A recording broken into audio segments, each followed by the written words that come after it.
ಎಲ್ಲರಿಗೂ ನಮಸ್ಕಾರ. ಇದೊಂದು ಹೊಸದಾಗಿ ಕುಕ್ಕಿಂಗ್ ಚಾನಲ್ನ ಶುರು ಮಾಡ್ತಾ ಇದ್ದೀವಿ. ಸಣ್ಣದಾಗಿ ಒಂದು ಪ್ರಯತ್ನ. ಮೊದಲನೇದಾಗಿ ಸ್ವೀಟ್ ಕಾಜು ಬರ್ಫಿ ಮಾಡೋಣ ಅಂತ ಮೊದಲನೇ ದಿನ ಕಾಜು ಬರ್ಫಿ ಮಾಡ್ತಾಯಿದ್ದೀವಿ. ಫಸ್ಟ್ ಗೋಡಂಬಿ ತೊಗೊಂಡಿದ್ದೀನಿ. ಆ 1 ಕಪ್ ಗೋಡಂಬಿನ ತೊಳ್ಕೊಂಡು ಮಿಕ್ಸಿಯಲ್ಲಿ ರುಬ್ಕೊತಾ ಇದ್ದೀನಿ. ಮಿಕ್ಸಿಯಲ್ಲಿ ರುಬ್ಕೊಳ್ತಾ ಇರುವಾಗ ಇದೊಂದು ಹೇಳ್ತೀನಿ ಏನೇನು ಬೇಕು ಅಂತ. 1 ಕಪ್ ಗೋಡಂಬಿ, ಒಂದು ಅರ್ಧ ಕಪ್ ಸಕ್ಕರೆ, ಒಂದೆರಡು ಸ್ಪೂನಷ್ಟು ತುಪ್ಪ, ಸಿಲ್ವರ್ ಪೇಪರ್ ತೊಗೊಂಡಿದ್ದೀನಿ. ನೀವು ಹಾಕ್ಕೊಂಡ್ರೂ ಓಕೆ, ಹಾಕ್ಕೊಂಡಿಲ್ಲ ಅಂದರೂ ಓಕೆ.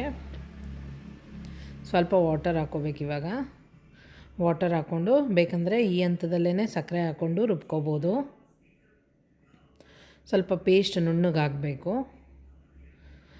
ಅದು ತೊಳೆದು ಸ್ವಲ್ಪ ಹಾರಿಸಿ ಇಟ್ಟರೆ ಓಕೆ. ನಿಮಗೆ ಫ್ರೆಶ್ ಆಗಿದ್ದಿದ್ದು ಗೋಡಂಬಿ ಚೆನ್ನಾಗಿದೆ ಕ್ವಾಲಿಟಿ ಅನಿಸಿದ್ರೆ ನೋ ಇಶ್ಯೂ, ನೀವು ಹಾಗೇ ಪೌಡ್ರ್ ಮಾಡಿಕೊಂಡು ಹಾಕ್ಕೋಬೋದು.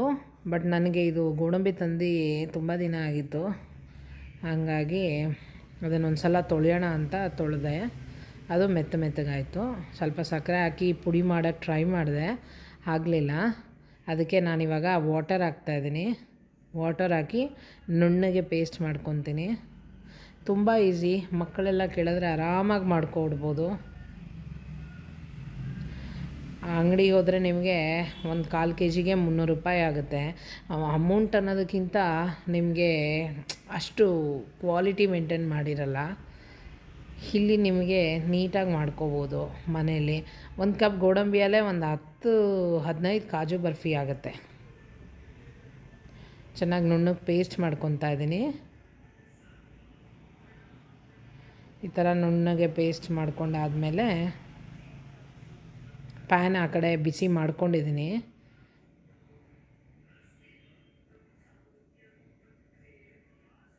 ದಯವಿಟ್ಟು ಎಲ್ಲರಿಗೂ ಶೇರ್ ಮಾಡಿ, ಸಪೋರ್ಟ್ ಮಾಡಿ. ಇನ್ನೂ ಒಳ್ಳೊಳ್ಳೆ ಮನೇಲೇ ಮಾಡೋವಂಥ ಸ್ವೀಟ್ಸು, ಮನೇಲಿ ಮಾಡೋವಂಥ ಅಡುಗೆ, ಸಲಾಡ್ಸು ಎಲ್ಲ ಹಾಕ್ತೀನಿ. ನಾನು ಸಕ್ಕರೆನೂ ಹಾಕ್ಕೊಂಡಿದ್ದಕ್ಕೆ ಇದು ಹಿಂಗೆ ಅನ್ನಿಸ್ತಿದೆ. ನಿಮಗೆ ಸಕ್ಕರೆ ಬೇಕಂದರೆ ಹಾಕ್ಕೊಳ್ಳಿ, ಇಲ್ಲಾಂದರೆ ಡೈರೆಕ್ಟಾಗಿ ಗೋಡಂಬಿನ ರುಬ್ಕೋಬೋದು. ಗೋಡಂಬಿ ಮತ್ತು ರುಬ್ಕೊಂಡು ಪ್ಯಾನಲ್ಲಿ ಸಕ್ಕರೆ ಹಾಕ್ಕೊಂಡು ಮಾಡ್ಬೋದು. ಪ್ಯಾನ್ ಇಟ್ಟಿದ್ದೀನಿ, ಆನ್ ಮಾಡಿದ್ದೀನಿ. ನಿಮ್ಮ ಮನೆ ಸ್ಟವಲ್ಲಾದರೂ ಸರಿ, ಪ್ಯಾನಲ್ಲೇ ಮಾಡಬೇಕು. ಇದರಲ್ಲಿ ಇಂಡಕ್ಷನಲ್ಲಿ ಮಾಡ್ತಾಯಿದ್ದೀನಿ ನಾನು.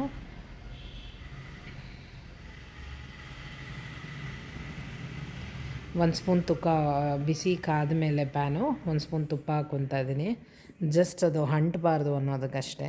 ತುಪ್ಪ ಏನು ಮ್ಯಾಂಡೇಟ್ರಿ ಏನಿಲ್ಲ, ನಿಮಗೆ ಬೇಕಂದರೆ ಹಾಕ್ಕೊಳ್ಳಿ, ಇಲ್ಲ ಅಂದರೆ ಪರವಾಗಿಲ್ಲ, ನೋ ಇಶ್ಯೂ.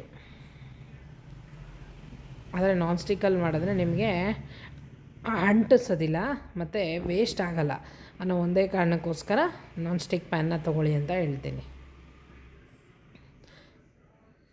ಇಲ್ಲ ಪರವಾಗಿಲ್ಲ, ನಾವು ನಾನ್ ಸ್ಟಿಕ್ ಯೂಸ್ ಮಾಡಲ್ಲ ಅನ್ನೋರು ಸ್ಟೀಲ್ದ್ರಲ್ಲೇ ಮಾಡ್ಬೋದು. ಒಂಚೂರು ತುಪ್ಪ ಹಾಕ್ಕೊಂಡು ಏನಾಗಲ್ಲ. ನೋಡಿ ಈ ಥರ ಹಾಕ್ಕೊಂಡು ಆಗಲೇ ಅರ್ಧ ರೆಡಿ ಆಯಿತು. ಇದು ಅಷ್ಟೇ ಸಿಂಪಲ್, ತುಂಬ ಸಿಂಪಲ್ ಸ್ಟೆಪ್ಪು.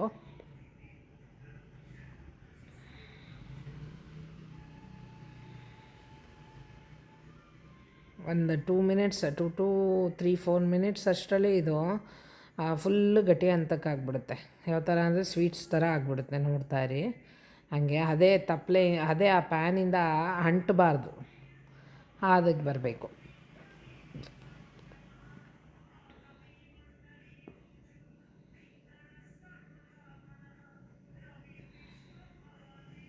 ನಾನಲ್ಲೇನೋ ರುಬ್ಬಕ್ಕೆ ಹೋದೆ, ಅಷ್ಟರಲ್ಲಿ ಇಲ್ಲೊಂಚೂರು ಸೀತು, ಬಟ್ ಏನಾಗಲ್ಲ. ಅದನ್ನು ಅದೇ ಥರ ಮಿಕ್ಸ್ ಮಾಡಿದೆ, ಕಡಿಮೆ ಮಾಡಿಕೊಂಡು ಸ್ಟವ್ನ. ನೋಡ್ತಾ ಇರಿ, ಈ ಥರ ತಿರುಗಿಸ್ತಾ ಇರಬೇಕು. ಯಾವ ಹಂತಕ್ಕೆ ಬರುತ್ತೆ ಗೊತ್ತಾ, ಅದು ಗಟ್ಟಿ ಆ ಪ್ಯಾನಿಂದ ಎದ್ದು ಆಚೆ ಬಾಲ್ ಥರ ಆಗ್ತಾ ಇರುತ್ತೆ. ನೋಡಿ ಆಗಲೇ ಪ್ಯಾನಿಂದ ಎಲ್ಲ ಕ್ಲಿಯರ್ ಆಗ್ತಾಯಿದೆ. ಪ್ಯಾನ್ಗೆ ಅಂಟ್ತಾ ಇಲ್ಲ ನೋಡಿ. ಇನ್ನೊಂದು ಸ್ವಲ್ಪ ಎಲ್ಲ ಅದು ಪ್ಯಾನಲ್ಲಿ ಏನಿದೆ, ಒಂದು ಚೂರು ಗೋಡಂಬಿನೂ ವೇಸ್ಟ್ ಆಗ್ದಂಗೆ ಮಾಡ್ಬೋದು ಇದರಲ್ಲಿ.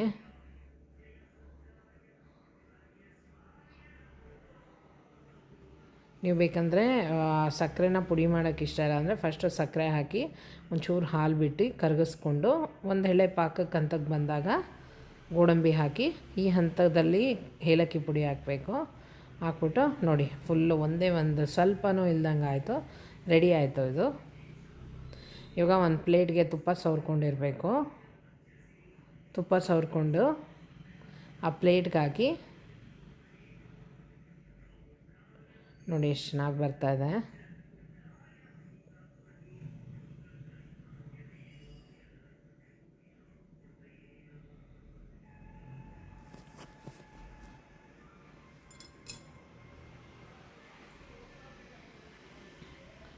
ನೋಡಿ ಪ್ಲೇಟ್ ತೊಗೊಂಡು ತುಪ್ಪ ಹಾಕೋತಾ ಇದ್ದೀನಿ.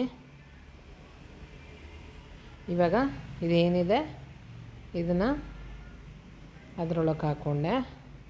ನಾನು ತುಂಬ ಕಡಿಮೆ ಕ್ವಾಂಟಿಟಿ ಮಾಡಿದ್ದೀನಲ್ಲ, ಹಂಗಾಗಿ ಅದು ಸರಿಯಾಗಿದಾಗಲಿಲ್ಲ. ನೆಕ್ಸ್ಟ್ ಟೈಮು ನಾನು ಜಾಸ್ತಿ ಕ್ವಾಂಟಿಟಿ ಮಾಡಿ ತೋರಿಸ್ತೀನಿ ನಿಮಗೆ, ಆವಾಗ ನಿಮಗೆ ಗೊತ್ತಾಗುತ್ತೆ.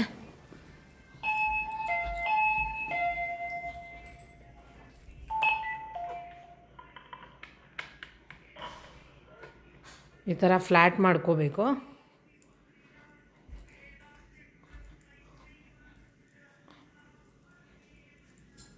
ನಮ್ಮನೆಗೆ ಯಾರೋ ಬಂದರು, ವಾಯ್ಸ್ ಓವರ್ ಕೊಡ್ತಾಯಿದ್ದೆ, ಹಂಗಾಗಿ ಬೆಲ್ ಸೌಂಡ್ ಅದು.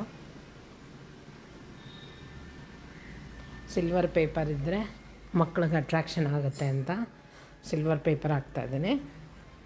ಒಂದು ಸ್ವಲ್ಪ ಹೊತ್ತು ಬಿಟ್ಟು ಹಾರ ಆದಮೇಲೆ ಕಟ್ ಮಾಡಿದ್ರೆ ಚೆನ್ನಾಗಿರುತ್ತೆ. ಬಟ್ ನಾನು ಇವಾಗಲೇ ನಿಮಗೆ ಕಟ್ ಮಾಡಿ ತೋರಿಸ್ತಾ ಇದ್ದೀನಿ. ನಾನು ಜಾಸ್ತಿ ಕ್ವಾಂಟಿಟಿಯಲ್ಲಿ ಮಾಡಿ ತೋರಿಸ್ತೀನಿ ನಿಮಗೆ ನೆಕ್ಸ್ಟ್ ಟೈಮು, ಆವಾಗ ಪರ್ಫೆಕ್ಟಾಗಿ ಬರುತ್ತೆ. ಕಡಿಮೆ ಕ್ವಾಲಿಟಿ ಆಗಿರೋದ್ರಿಂದ, ಅಂದರೆ ಕಡಿಮೆ ಕ್ವಾಂಟಿಟಿ ಆಗಿರೋದ್ರಿಂದ ಅಂಥ ಶೇಪು ಇದಾಗಲಿಲ್ಲ.